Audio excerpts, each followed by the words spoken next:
So currently right now in the beginning of this game, the Skull Reaper is one of the hardest bosses to fight. In case you don't know, I'm talking about the Evil Blade summons to hell, especially the extra mode. Hard mode isn't that hard, but extra brings it to a whole different level. Previously, the other hardest boss was 1-32 where you fight against Layla, but you know, normal mode is somehow harder than hard mode. If you're interested in me trying to beat Layla in normal mode, I'll show that at the end of the video. I never actually beat it on a video, but that's just for people that need help. But anyway, what if I told you fighting that Skull Reaper in Extreme is actually possible even if you're free to play? I haven't spent any money on this game. I don't plan to. Right, so here's the squad that I'm rocking with in order to do the Extreme event. So I have the free Kirito in the middle, the main, the free Progressive Asano if you've been logging into this game. Now, the only one that's not really free to play is the Kirito on the left. But I'm sure you heard before when you were rolling for your characters that the best character to get while you reroll is this Kirito. I'm going to assume you re-rolled until you got an SSR and specifically hopefully Kirito, but you also don't necessarily need him. Well, I'm just gonna say this Asuna is a guarantee you're going to need her. This Kirito in the middle, he's kind of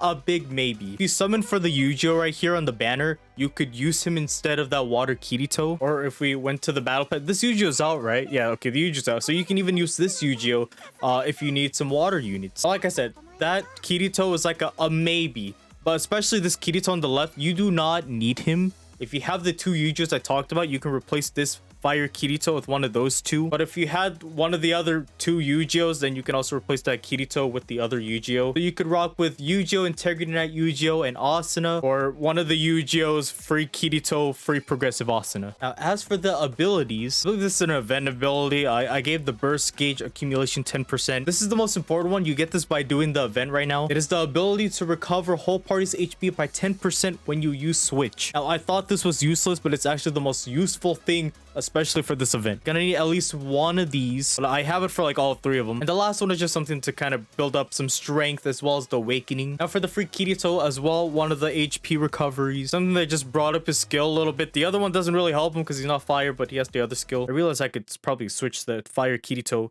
and with this one. Anyway, just something to build up his strength, and then another build up strength. And as for this Asuna, again, I'm just building up strength, so something that helps with her water skill, recover HP, that more strength and awakening. So keep in mind, from left to right, Kirito 75, other Kirito 66, Asuna 75. All right, I will talk over my game plan. So when you see him do that big slash, instead of dodging, you want to switch, and you want to keep switching. You do not want to dodge. So you can see he's about to do that like heavy swing.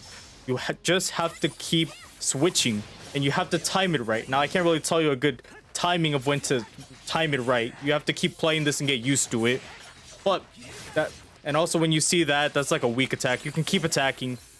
So everything is just kind of recognizing the move set. It's kind of hard to just kind of explain it. Like when he puts his arms back like that, you know he's gonna rush. So time it right, switch, and keep attacking, and also use your skills, because you want to deal a little bit of damage so he can go in his burst mode or whatever, so you can start doing your parry. And that's basically the same thing over and over and over. And if you time it right, like a timely switch, you can kind of stun the enemy a little bit, so you can deal some damage. He doesn't hurt you. Deal a little bit more damage, which is very nice. So after one skill, notice how I just immediately just start normal attacking so I can build up my awakening. But now that my awakening is fully put off, now I'm just waiting for him to go on his little burst mode like that, and you have to get ready to move out of the way so you can parry. And you have to make sure that you don't miss, otherwise you will not be able to complete it. It's going to be very hard. Obviously parry, and then immediately go on your little awakening thingamabobber and start rushing. Deal all your damage. Now it's very useful, helpful to bring up your burst, which is the one in the very middle. You see that little triangle or the little diamond like thing? You want to build that up, so when you put up your burst, you deal even more damage. And obviously just you keep spamming your skills. This is pre-recorded, by the way, so because I didn't want to commentate over and over, and this took like my second attempt of the day. I'm pretty proud of that myself. So I saw that my little awakening gauge was running out, so I just decided to use my finishing skill because it deals like 200,000 damage, which is pretty nice. And now again, you want to do the same thing. You want to keep attacking, use your first skill, but this time there is no other parry. So all you're trying to do now is just build up your awakening gauge in the bottom and try and deal as much damage as you can. And that's the other move you have to be careful when he spins. And that's where I messed up. It's okay to mess up a little bit, but just be careful of your time because this is just very close. So again, just use my skills. Be careful of every attack he does. Now, the useful thing about this Kirito is that he can actually freeze the enemy. I never knew this until I did the attempt. So it was very random, but I don't have the Yu-Gi-Oh ability card, so it doesn't really matter too much to me. Anyway, now I'm not switching too much because I'm saving the switches for when he attacks. So just keep that in mind. And I'm also, like I mentioned, I'm building up the awakening in the bottom. Kirito died. That's like an oof. So I'm so surprised I was able to beat this just in time. And another mess up because I don't have my switch. Yeah. As soon as you have that awakening, use it. Use it right away because you're trying to save time too. Like I have 42 seconds. Time is frozen. So now all I'm doing is I'm trying to like use both my skills since the other Kirito is dead. You can still do this if both of the or all three are alive. I'm also trying to time it where the boss is attacking because, you know, he's not going to be stunned anymore. I think if you have Yu-Gi-Oh, it's going to be way more useful because you freeze the enemy, and I think that kind of lock or stuns him, which is basically kind of like this, the little burst. Again, I was running out of my awakening, so I had to use another finishing skill, dealing another 200,000 damage, and now rinse and repeat. So the most annoying part is definitely the second phase after you do the first awakening, because there's no more parry moves. So you have to actually be careful and time everything correctly, otherwise you lose. So the hard part is I am not able to do this by finishing with the finishing skill, because my characters aren't strong enough. I can't build up my my awakening in the bottom, which is very unfortunate. That's also something you have to look out for. You just time that right, or you could dodge, but it's better if you time it right. But yeah, as you saw, I was able to beat it with the characters I just showed you.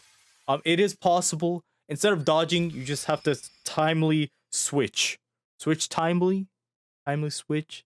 Whatever. Anyway, you get the gist. So that's how I did it. I hope you learned something out of this so you could try to beat EX or Extra, whatever, yourself.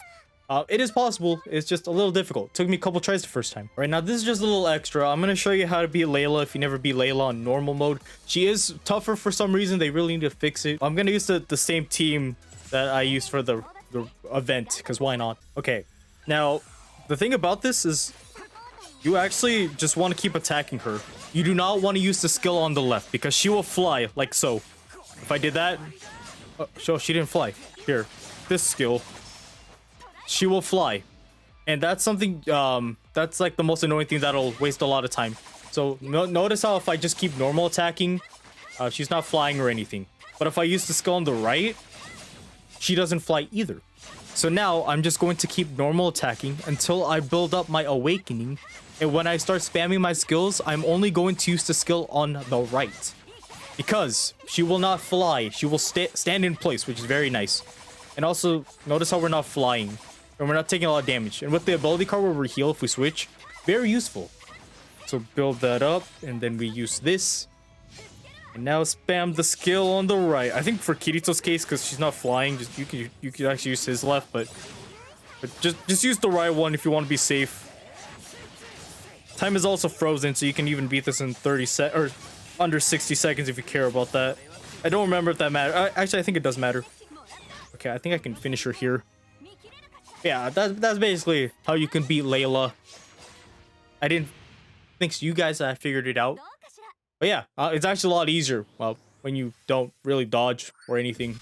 A little ashamed that I didn't figure that out sooner. Also, I should mention this. For some reason, they didn't announce this, but they updated the story. So now it goes up to 2-16. I'm taking my time in hard mode. I have one left anyway. They updated it. I don't know why, like, it didn't show anywhere that they updated it. Anyway, we're gonna end off this video here. Thank you so much for watching this video of Sword Art Online Variant Showdown. If you guys enjoy, why not leave a like, comment, and subscribe if you are new. And if you want to join, I have a Discord at the bottom of the description.